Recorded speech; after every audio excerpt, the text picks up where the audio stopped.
Okay. Start Right or left?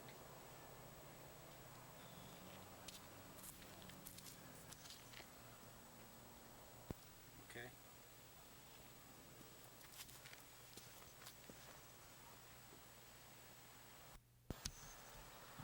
Honor.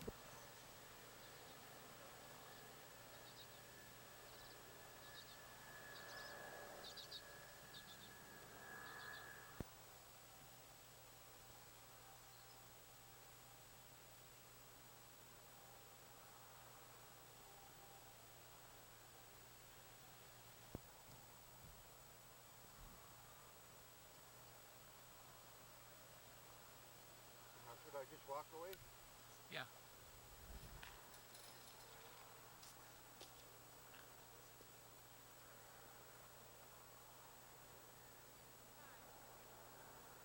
What fraction will be in TV? Huh? You probably like to. And it's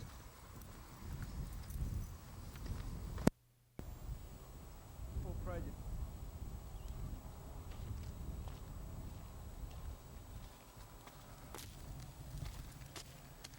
Oh, it's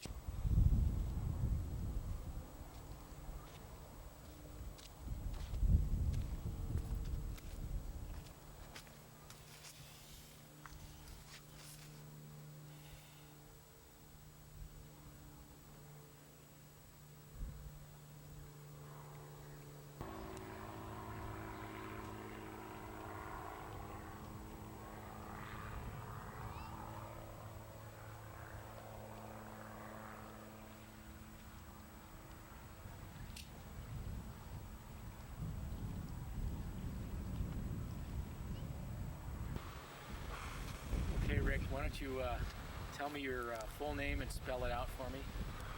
Rodrick Demientieff, Demientieff.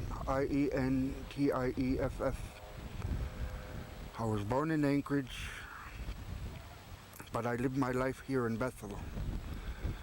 And for 20 years I was in Kuskokwim, and we've moved back to Bethel. So, do you want to be known as Rick or Rodney? It don't matter. It's Rodrick or Rick. I still answer to the same. Okay. So, why don't you tell me when did you start smoking and why? I started to smoke when I was 13, just because my friends were smoking and I wanted to join the crowd and fit in just like everybody else. Now, where did the tobacco come from? I mean, was it being used by everybody, or how did you get tobacco? In those days, anybody could buy it, even kids, teenagers. In those days, it used to be 35 cents a pack, and everybody would sell it.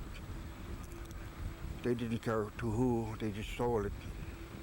So, what do you think about what's happening today? Is there's laws to enforce vendors from selling? Do you think that's having an effect?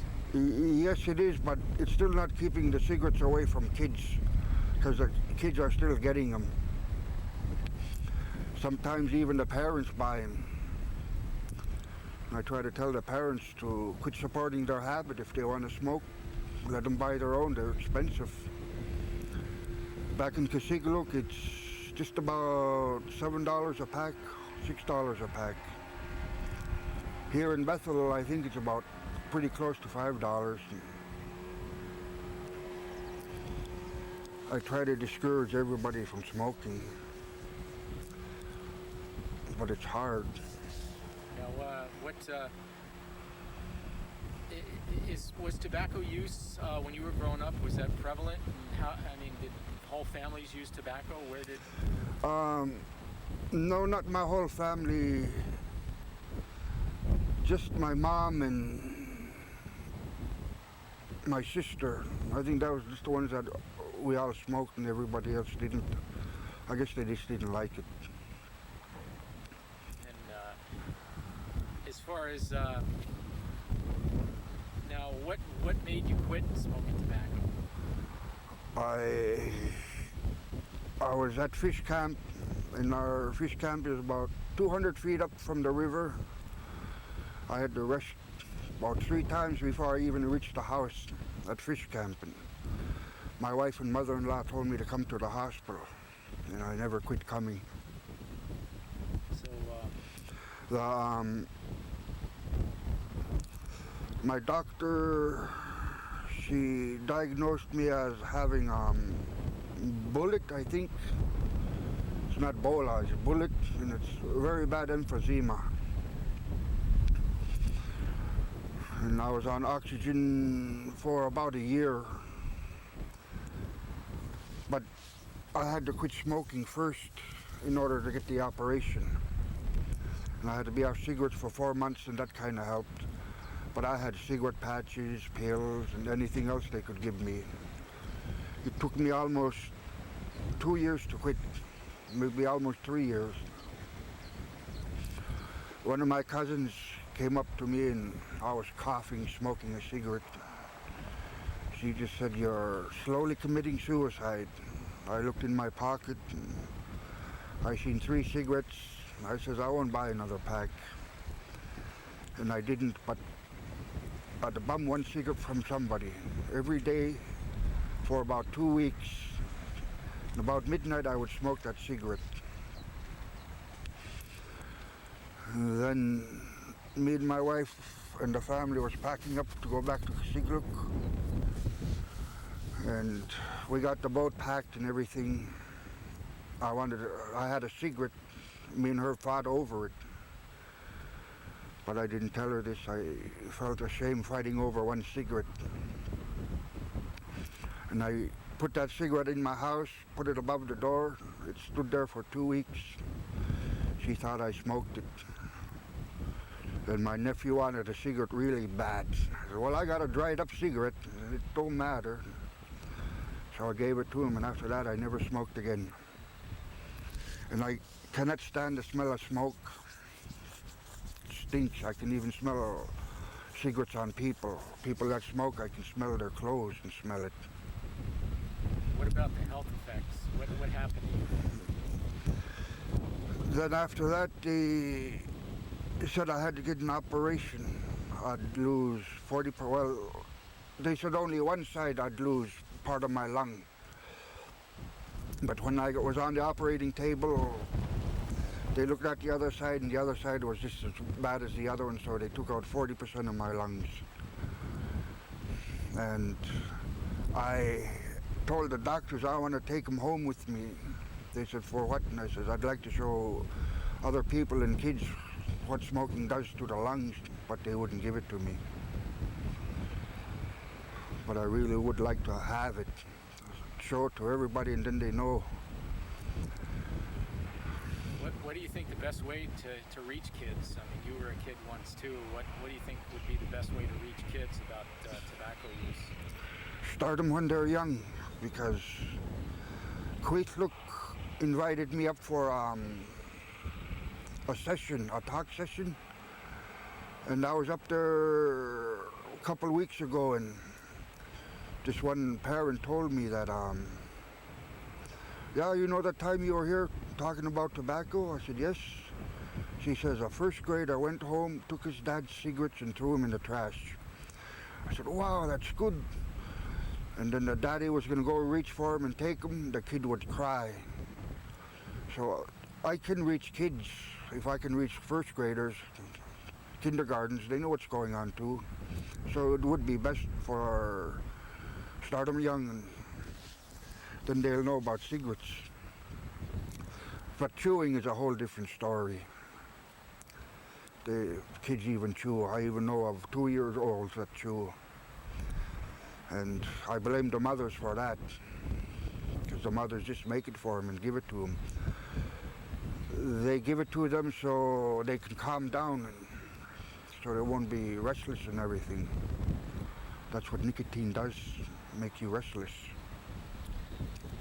Now, do parents know that it's illegal to give tobacco to kids under 19? What do you think about that? At first they didn't, there was no law against it. Now I tell parents, you buy kids cigarettes, throw you in jail. They can give you a $50 fine. It can go up each time, but I never see no cops enforce it. Right now the cops can see teenagers smoking, they can write them a ticket, but I never see no cop write a ticket to nobody. And they can't smoke in public places, but some do, and they just kick them out. They don't fine them. So what do you think would be a better way to get the kids to not smoke? I mean, do you think more enforcement or stronger laws? No, you got to sit down with the parents and the kids and talk to them together, not separate, together, and I think that would work. Because the parents do what the kids want.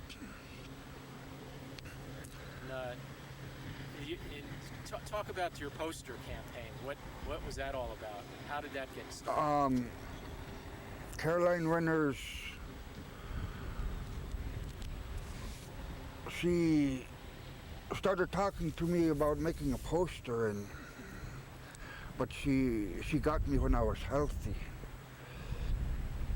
and she. Okay, Rick, let's talk about the poster campaign. How did that get all...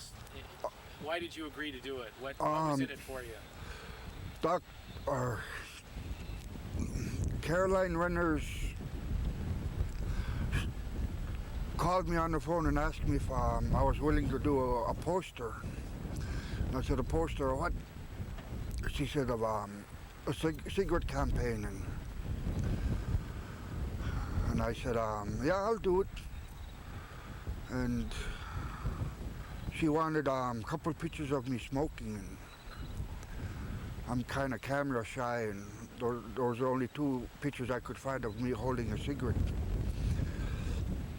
And then she wanted me to hold my oxygen tank, but I was on oxygen for about a year.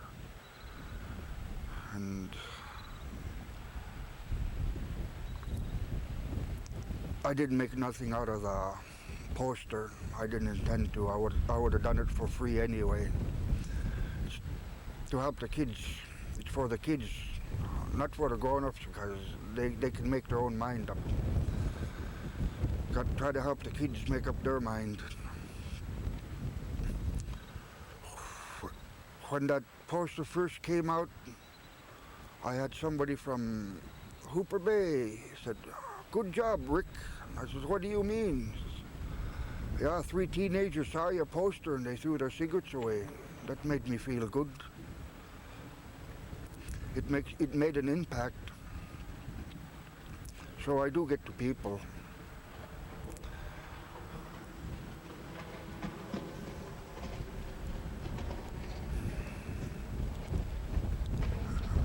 If you could say anything to young kids about tobacco, what would you tell them? Don't start, or you'd end up like me. And then I show them my scar. The scar on my chest. I show it to them. Some say, we all gotta die. And I was knocking on the door of death, and I didn't want to die then. I was knocking on death's door, and I didn't put my foot in. I had lots of doctors' help. Bethel, Anchorage, and Seattle. What about the program at YKHC? Did that help you out? Or what helped you to...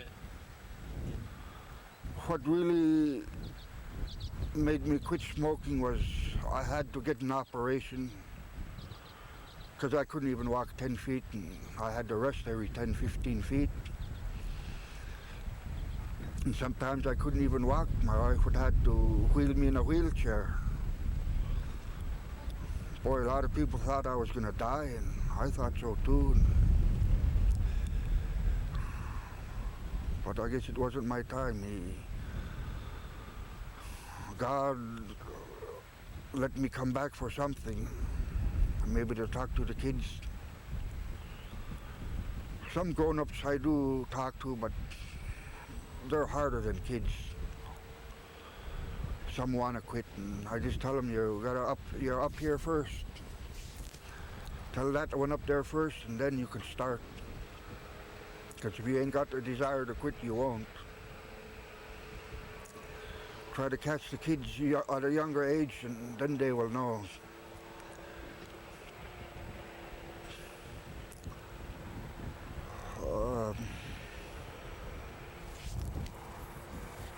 I don't know if I should talk about Joyce Freeman. How should I start? Let's see. When I first went to the hospital, I used to fish and try work seasonal jobs in the wintertime back home. And it was hard to get jobs back there. But I'd try, I'd hunt and fish and try to support the family on subsistence. Then after the operation, or before the operation, the kids knew I was sick. And I don't think I would have made it without my wife. My wife was a big help. She stood by me. And nowadays I can't even work. I can't lift things. It's hard for me to bend down. I'm on pills, probably for the rest of my life.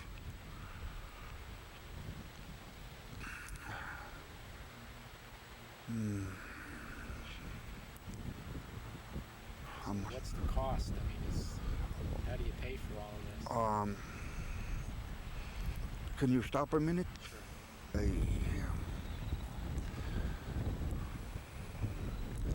I don't know if you start from kindergarten first. They get to teenagers, they don't care. It's hard for grown-ups to quit too, but it's the nicotine in the cigarettes that what really makes them smoke.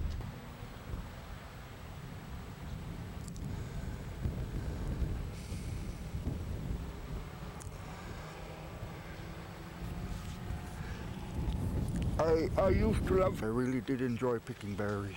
Oh, could you tell me that again? I used to love to pick berries, salmon berries, blueberries, and you have to bend down in order to pick them up. It's hard for me to bend down and get back up. I use lots of energy. That's what I ain't have, is a lot of energy.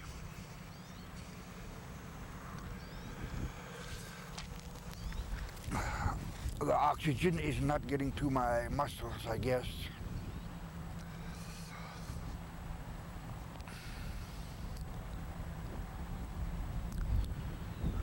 It really affected me. Would be out there fishing, not have my nephews help me, my son. Tell them, let me pull in. They said, no, you might die on me. Even my wife wouldn't let me. Just to see if I could do it, I threw it out. I pulled it in. For that, I had back problems, and it didn't help my back any good either. But I tried. But when it gets below zero, the cold really hurts my lungs, so I stay in as much as I can. So I don't usually run around snow-goes anymore. And if I do, I always have another snow-go by me, just in case I break down. He's there to pull me. I used to do a lot of things alone. Now I can't. I always have to have somebody with me.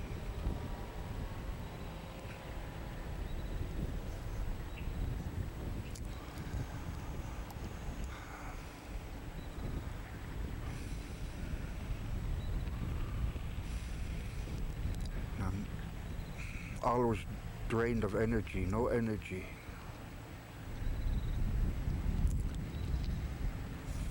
Can make an impression on a first grader. There's other people I can.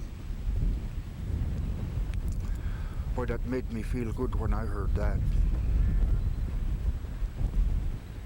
Do the kids hear your message? Yes, the kids listen.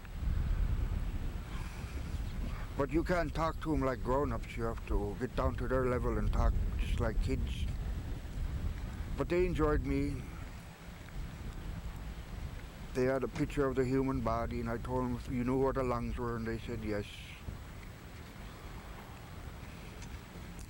Told them, does your mom and daddy smoke? Yes. And I said, do they smoke outside?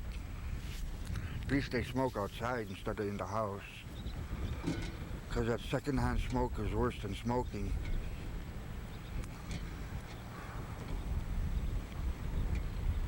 It's tough on the kids because they have no choice sometimes. Parents that smoke in the house, kids are always sick, earaches. I smoked for 32 years, but when I got married, I never used to sit down in the house and smoke when I had kids. I had an oil stove, and I built a chimney just for me to smoke, so the smoke would go outside with smoke in the oil stove. And I did that for about 20 years, sitting in the house smoking. And when I drank, I used to smoke, just sit down and smoke, tell the kids to go and the wife to go. Then there'd be no problems. That's the only time I'd smoke in the house.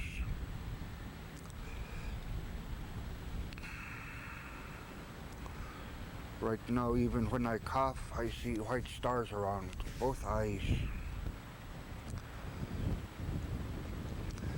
There's times I cough so hard, just like I'm gonna black out, and it comes right back, but I hate it when I cough.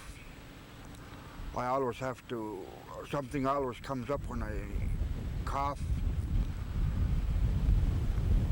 The doctors were telling me that, yeah, all kinds of stuff will come out of your lungs. Nothing come out yet. I think they cut them out with all the bad lung I had. They took 20% from both sides. They were going to only do one side, but the other side was just as worse as the other one. My lungs were sticking to the ribs, and they're not supposed to stick to your ribs when they open you up. And mine were sticky. You go to the store and buy grapes. That's how your lungs look, with little pockets all over. Mine were like shopping bags. The little bags popped, and I was breathing in bad air because I couldn't push all my air out. I'd be inhaling my bad air, and that made me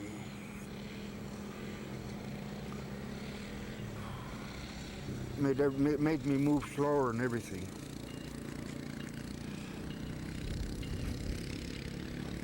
Now I got hardly any lungs. I get blood into my muscles and my fingers and toes. It's always hard for me to walk.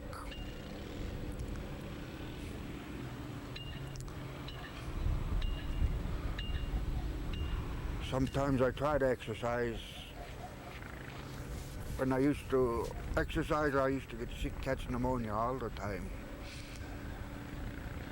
I used to watch myself really careful.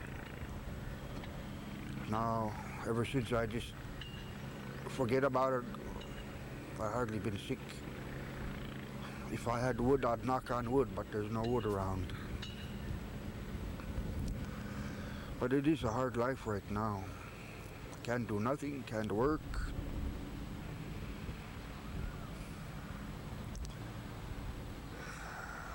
I'm on disability.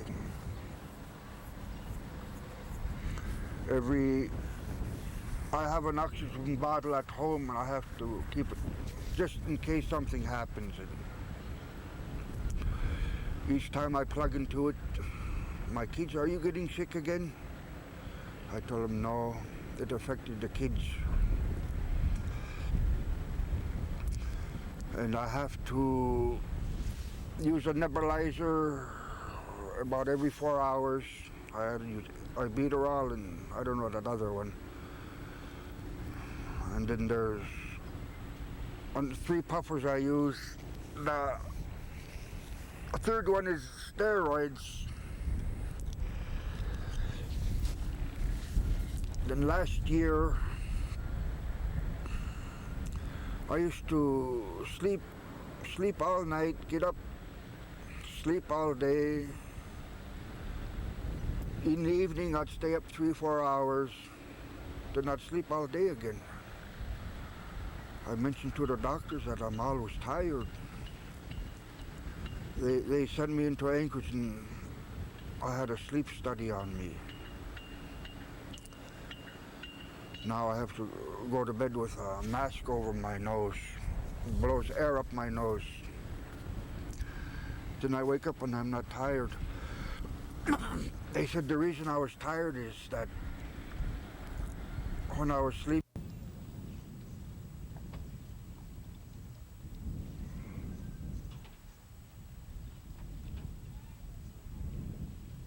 90% of the time the people are from the village.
Federal government and state. If they were both done, there'd be